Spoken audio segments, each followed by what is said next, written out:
लोग इसमें होते हैं, वैश्यवती में लिप्त होते हैं, उनको गुरुजी बेटी बनाते हैं।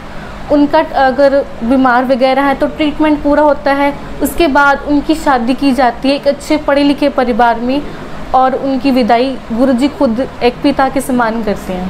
नमस्कार दोस्तों, द फैक्ट टाइम में आपका स्वागत है। वहाँ पर जो डेरा सच्चा सौदा आश्रम है, जहाँ सेंट डॉक्टर गुरमीत राम रहीम सिंह जींसा हैं, वहाँ के स्कूल कॉलेज हैं, उसकी क्या सच्चाई है, क्या रियलिटी है, ये हम लोगों के बीच में पहुंचकर बात कर रहे हैं, जानते हैं उनका क्या कहना है। नमस्कार। नमस्कार। क्या नाम है आपका? नैना। नैना जी, आपका द फैक्ट टाइम में स्वागत है। नैना जी, आपकी क्वालिफिकेशन क्या है? मैंने ग्रेजुएशन की है डीरे के कॉलेज से, अब मैं बीएड कर रही हूँ इसी कॉलेज से। आप डेरा सच्चा सौदा के कॉलेज से आपने स्टडी किया है। सबसे पहले मैं सवाल यही पूछना चाहूँगी, आपको वहाँ का इन्वायरमेंट कैसा लगता है स्कूल कॉलेज का? बहुत अच्छा, ऐसा इन्वायरमेंट कि बाहर की स्टडी भी उसके सामने फेक है, मतलब जो स्टडी यहाँ करवाई जाती है वो बाहर नहीं होती। मेनली क्या डिफरेंस लगता है आपको, क्या इसमें एक्स्ट्रा आपको डेरा सच्चा सौदा में दिया जाता है? यहाँ पे ह्यूमैनिटी सिखाई जाती है बच्चों को, और एक अच्छा इन्वायरमेंट दिया जाता है, हेल्दी इन्वायरमेंट दिया जाता है, जो एक स्टूडेंट के लिए स्टडी बेस के मतलब बहुत ज़रूरी होता है। गुरुजी भी आते होंगे आप लोगों के पास स्कूल हाँ कॉलेज में, तो क्या बातें करते थे, मतलब किस तरीके से आप लोगों को ट्रीट करते थे? उन्होंने हमें यही सिखाया कि समाज में कैसे अपने पेरेंट्स का, देश का नाम रोशन करना है, और हमें अबला नहीं सबला बनना है। उन्होंने हमें मजबूत बनाया, और हमें आत्म सुरक्षा कैसे करनी है वो सिखाया। गेम्स के बारे में वो हमें बताते थे, कोच थे वो हमारे पापा कोच, तो उसके ज़रिए भी उन्होंने हमें मोटिवेट किया कि हम समाज में अपने पेरेंट्स का नाम रोशन कर सकें। नेचर कैसा लगता है आपको उनका? बहुत अच्छा, बिल्कुल एक पिता के जैसे, ऐसे लगती नहीं था कि जैसे हम दूर हैं। और क्या आपको लगता है उनके बारे में, और क्या इम्पैक्ट है सोसाइटी के ऊपर उनका? अगर वो है तो समाज सुरक्षित है, ऐसा लगता है। किस तरीके के काम उन्होंने सोसाइटी के लिए किए हैं? काफ़ी काम वो उन्होंने किए हैं, वो करते रहते हैं। जैसे कि उन्होंने किन्नरों को सुधारा, वैश्यवती छुड़वाई है, और यूथ को जो उन्होंने मोटिवेट किया है, जो यूथ नशों की तरफ जा रहा था, सुसाइड की तरफ जा रहा था, वो छुड़वा के उन्हें मोटिवेट किया है कि वो आगे बढ़ सकें। वो सबसे बड़ी बात है। कितनी को यूथ को मोटिवेट कर दिया होगा? 6 करोड़। 6 करोड़। आज भी आपको लगता है उनके साथ इतने लोग होंगे? ऑफकोर्स। और कंट्री के लिए कैसा कंट्रीब्यूशन है उनका? कंट्री के लिए जो उनका कंट्रीब्यूशन है, सफाई अभियान चलाकर जो गंदगी का उन्होंने उठाने का बीड़ा उठाया है, वो आज तक पहले किसी ने नेता ने नहीं उठाया था, जो उन्होंने उठाया। और अगर बात करूँ तो मैं समाज की, तो जो वैश्यवती थी वो भी उन्होंने ही पहले आके छुड़वाई। किसी सरकार ने, किसी नेता ने, किसी ने हिम्मत नहीं की कि उन बेटियों की तकलीफ़ को भी दूर किया जाए, उनके बारे में भी सोचा जाए। सच्चाई क्या है वेश्या की डेरा सच्चा सौदा में आने की? इसमें ये सच्चाई है कि जो लोग इसमें होते हैं, वैश्यवती में लिप्त होते हैं, उनको गुरुजी बेटी बनाते हैं। उनका अगर बीमार वगैरह है तो ट्रीटमेंट पूरा होता है, उसके बाद उनकी शादी की जाती है एक अच्छे पढ़े लिखे परिवार में, और उनकी विदाई गुरुजी खुद एक पिता के समान करते हैं।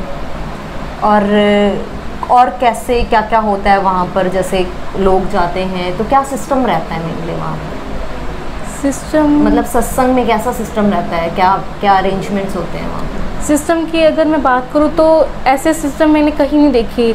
1 मिनट में लंगर खिला देना पूरी साध संगत को, पूरी साध संगत की संभाल करना, उन्हें पानी पिलाना, उनके बैठने की व्यवस्था करना, उन्हें धूप ना लगे, छाएं की व्यवस्था करना, ये सब डेरा सच्चा सौदा में एक पूरे मैनेजमेंट की तरह होता है। और जो जिम्मेवार है मैनेजमेंट संभालने वाले, उनकी सेवा काबिले तारीफ होती है। कंट्री के लिए कैसा कंट्रीब्यूशन रहा है डेरा सच्चा सौदा का, गुरुजी का? गुरुजी का वो कंट्रीब्यूशन है कि उन्होंने नशे छुड़वाए हैं। जो नशे समाज में बर्बादी का घर थे, वो नशे उन्होंने छुड़वाए। वैश्यवती उन्होंने छुड़वाई, समाज में यूथ को आगे किया, पर्यावरण का बीड़ा उन्होंने उठाया, पेड़ पौधे उन्होंने लगाए। और आज की मैं बात करूँ तो खूनदान सबसे बड़ी बात है कि घर का एक पर्सन भी खून नहीं देता, अगर खून देने की बात आए तो पर हमारे डेरे की जितने भी संगत है वो खूनदान देने में आगे है, किडनी डोनेट करने में भी आगे है। अगर मैं कहूँ कि आप मुझे अपना कुछ दें, अगर मैं मांगूँ आपसे तो आप नहीं देंगी, पर आप अगर डेरा सच्चा सौदा में जाएंगी तो आपको हज़ारों या लाखों लोग मिलेंगे जो अपनी किडनी डोनेट करने के लिए, अपनी मरणोपरांत आंखें देने के लिए और यहाँ तक कि खूनदान करने के लिए लाइनों में खड़े मिलेंगे। ऐसा मोटिवेशन, ऐसी सोच एक तरफ है, लेकिन वो देखा जाए ना, आरोप भी बहुत सारे उनके ऊपर लगाए जा रहे हैं लगातार। उसके बारे में फिर क्या कहोगे आप?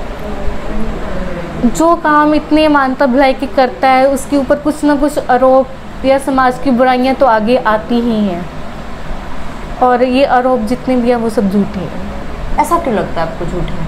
क्योंकि मैं बचपन से डेरे में आई हूँ और मैंने सब कुछ देखा है। मेरा परिवार बचपन से ही जुड़ा हुआ था पिताजी से, तो हमने देखा है वहाँ का सब माहौल, एनवायरनमेंट, तो वो इस हिसाब से लगता नहीं कि ऐसा कुछ भी हुआ है वहाँ पर। कभी भी बीइंग गर्ल आपने वहाँ पर कुछ अलग तरीके से महसूस किया हो? नहीं, बिल्कुल ऐसा लगता था जैसे हम अपने परिवार में बिल्कुल सेफली रहते हैं, बिल्कुल ऐसे। फिर इस तरीके से क्यों फैलाया गया, इस तरीके से क्यों उनके बारे में किया गया? क्योंकि गुरुजी ने इतने नेक कार्य किए हैं कि लोग उनके खिलाफ होने लगे। जिन नशा छुड़वाया तो जो नशे के लोग थे वो उनके खिलाफ हो गए, उन्होंने वैश्यवृत्ति छुड़ाई वो लोग उनके खिलाफ हो गए। कुछ पॉलिटिक रीजंस तो आप जानती हैं। तो एक और भी काफ़ी मीडिया के द्वारा काफ़ी कुछ दिखाया जा रहा था गुफा के बारे में, उसकी सच्चाई क्या है? उसकी सच्चाई ये है कि वो सिर्फ एक जगह है जहाँ पे वो रहती थी, वहाँ पे कोई ऐसी कोई गुफा नहीं है। मैं वहाँ कितनी बार जा चुकी हूँ, वहाँ पे काफ़ी संगत आती है, गुरुजी दर्शन देते हैं, जो लोगों की परेशानियाँ होती हैं, दुख तकलीफ़ होती हैं, उनको सुनते हैं, उनका सलूशन देते हैं, बस यही होता था। और राम नाम की बात नहीं, ऐसा कुछ नहीं था कि वहाँ कोई गुफा है या कुछ ऐसा सुरंग वगैरह, ऐसा कुछ नहीं है। क्या आज के समय में गुरुजी की ज़रूरत है सोसाइटी के? बहुत ज़्यादा ज़रूरत है। जिस हिसाब से नशा बढ़ गया है, वहाँ बीमारियाँ बढ़ रही हैं, उस अकॉर्डिंग ज़रूरत है। क्या इम्पैक्ट क्या पड़ा है जब से वो नहीं है 3 सालों में?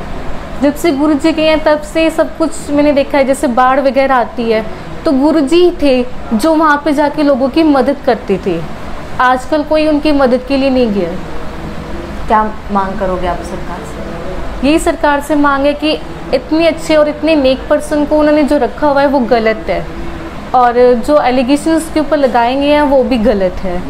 तो वो सच्चाई को जानते हुए उन्हें सही सम्मान वापस संगत को दें। बहुत बहुत धन्यवाद। ये थे हमारे साथ वो लड़की जो काफ़ी समय से डेरा सच्चा सौदा के स्कूल में पढ़ रही है, जिसका मानना है कि जितने भी एलिगेशंस गुरुजी के ऊपर लगाए जा रहे हैं वे सब एक प्रोपेगेंडा है, झूठ के उनको तरीके से उनको फंसाया जा रहा है। आखिर कौन वो लोग हैं जो नहीं चाहते कि करोड़ों लोगों ने नशा छोड़ दिया है और लोग भी नशा छोड़ें और भी समाज नशे के रहत बने? आप लोग खुले दिमाग से सोचिए और अपनी राय कमेंट बॉक्स में ज़रूर डालिए। देखते रहिए द फैक्ट आई और सच का साथ देने के लिए चैनल को ज़रूर सब्सक्राइब करें। बहुत बहुत धन्यवाद।